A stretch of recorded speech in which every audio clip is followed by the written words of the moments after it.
Joining me now are two men who voted very differently and ran the campaigns very differently at last year's election. Law lecturer and member of the Uluru Dialogue, Synot, and director of the Indigenous Forum at the Centre for Independent Studies, Warren Mundine. Gentlemen, thanks so much for your time. A year on, we have, the benefit of hindsight. We can see a lot of things. Eddie, first to you, what do you put it down to, the fact that the referendum failed? I think there's probably a broader context of where many Australians, perhaps most Australians, don't actually know too much about Aboriginal and Torres Strait Islander people or the issues that Aboriginal and Torres Strait Islander people face. And I think that made fertile ground for particular people and groups to be able to take advantage of their campaign of lies and misinformation. And basically cheat and defraud the Australian people out of an important opportunity to achieve change. What do you think was the biggest piece of misinformation in your view? It's hard to put the finger on one. There were many pieces of misinformation from my own perspective as a constitutional law expert as to what this reform actually meant and the impact that it was going to have, who it was backed by, the support in the community. Perhaps one of the biggest ones, that it was going to divide this nation based on race, which was a lie. It is a lie, but it was something that the No campaign was able to exploit and use very well. And I think the opposition leader Peter Dutton, who is a master of negative politics and being able to use wedge politics to achieve what he has been able to do, that they were able to do that well and to be able to drive that home where enough Australians, not necessarily that they believed all those lies and misinformation, but it created enough, issues out there or in people's minds or doubt in people's minds that they were able to vote no and not support the referendum. Warren, what do you say to that there was misinformation or at least, an amplification of the one percenters, if you like? I just laugh at it because obviously this has just proved why the voice went down. They're just totally out of touch with the Australian people, and they just run their same their propaganda line. If you actually look at the research that we did in December last year, and also that's just come out from the IPA and the Advance of Monash University, it makes it quite clear why the voice went down. The voice went down because people saw it as a division on race. That's what they actually did say. They actually said that there should be, that people should be treated equal, no matter who they were, whether migrants here, whether Indigenous people or anyone else. And look, they never, ever explained what the voice was. Every time they asked the question and that, it was, just trust us type thing. And look, it's about time the Yes campaigners stop, rolling up in a fetal position on the floor and actually start getting up and saying, okay, we lost. Let's now reach out to all people and start looking at how do we close the gap. And that's the real issue. But Warren, we've been having that conversation for decades, have we not? And the gap, every year we get those statements and, they're not huge improvements. But I mean, I would say, okay, I think the government of all political persuasions are going down the wrong way. And look, we've proven this time and time again. When I chaired the Prime Minister's Indigenous Advisory Council, we looked at economic development. And when that was put in place, we took a system that was an Indigenous economic economy, which was worth $6.7 million at the time. It's now worth over $8.2 billion and created 45,000 jobs.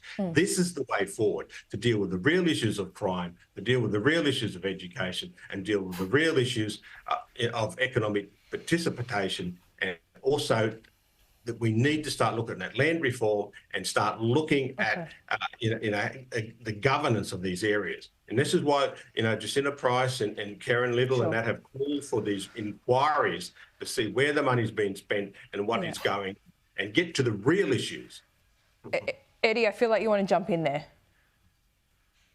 Oh, well, Warren's problem with the truth and honesty just continues. So Warren, this is the lie. This is the lie that he goes on with. This bloke is a constitutional lawyer. Warren, can I please finish? He's a constitutional lawyer, and he just makes up crap. Let's just hear from Eddie for a moment, and then you can reply. About I'm a liar. I got the statistics. I got all the information to show you. If anyone's lying here, it's yourself.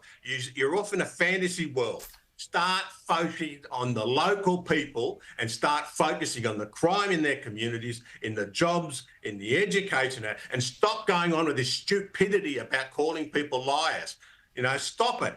Get on and actually reach out to everyone. I'm reaching out to you. I'm happy to work with you and that, but stop calling people liars because it is not true. Eddie, your response? Can you work together? Look, I'm happy to let Warren continue to speak because it just proves my point over and over again. This is a man that lectured this country that's lecturing me now about division. 60% of Australia is the biggest no also... vote in the history of constitutions in Australia. Out of 45 constitutions, Warren, am I able to finish speaking, or are you going to continue to interrupt me? If you keep on whinging on and that, look, let's stick back to the point. The point is we've got to close the gap. We've got to focus on those issues, and we've got to come together as a nation. Going around calling people liars, calling Australia a racist country, and calling these things is not going to move us forward. So grow up and actually focus on the real issues. All right, Warren, let me just, let's strip out name calling from both of you. Eddie, Warren's right. Their solutions aren't right at the moment. History has proven that time and time again. What is the solution now? And the policies... Well, I want to address that because of the policies that Warren said that he was a key part of implementing that were part of the last decade. If they worked and they were as successful as what Warren says they would, we wouldn't be in the position we are today. Let's not forget, Warren was a key advisor. Warren was part of the change to the Indigenous advancement strategy that developed the economic and the entrepreneurial policies. And who has that benefited? It's benefited a handful, sure, but there are exceptions to the rule. They don't break the rule. Governments continue to fail. Warren was a key part of that process. And all we have ended up with a no vote is status quo failure. And I really must address the division point because it is too much of a hypocritical point to have Warren lecture us again about division and unity when he encouraged his own cousin, Anthony Mundine, to bash Thomas Mayo, when he called the Uluru Statement from the Heart a declaration of war. Well, that's a lie again. I did not encourage violence. He did. Anthony... I did not encourage violence. You know, the written record is very clear, Warren. You very much did. You know, you're talking about division. You see, you get in there and you drop a little line in like that, which is not going to bring us together because it's a lie. I didn't encourage why did you encourage that? Why haven't you apologized? This is entirely, gentlemen, please. This is entirely unproductive to the people that are being tried to help by The Voice. And I think both sides have best interests at heart here. Yes, there is massive division. Eddie, Warren, if I could get some final thoughts here while we wrap up this panel, because it has been unproductive so far. In terms of the solution, as we sit here and fight about this on television, there are thousands of Aboriginal people who are living in substandard conditions and their future looks bleak. Eddie, my final question to you is, do you pursue a referendum, a voice like this in another form, or do you need to look to other solutions? Absolutely, we do, and we also look to other solutions. Things absolutely must change. That also means changing the way we do things and the foundation of our relationship. Whether it's a voice in the form that was proposed or in a future different form, structural change must occur, and status quo failure that we've been left with will not achieve that. And so we remain focused. And supported by the more than 6.2 million people that voted yes on achieving that change. OK, Warren, finally to you.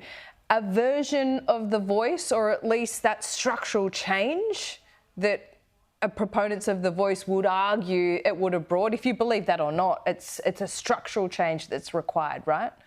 Oh, there's a massive structural change that needs to happen. What is, it's obvious what has been set up and what is operating currently and previously has not worked. So the issue now is how do we do this structural change? What's changed? What's it look like? And how it is designed that it actually works on the ground, where people can get to school, people can get into jobs and run businesses and actually do some creative stuff. And crime is dealt with in a sensible way. And that does mean a massive thing. And this is what Jacinta Price and that are working on at the moment. And if the coalition wins the next government, you will see those massive changes.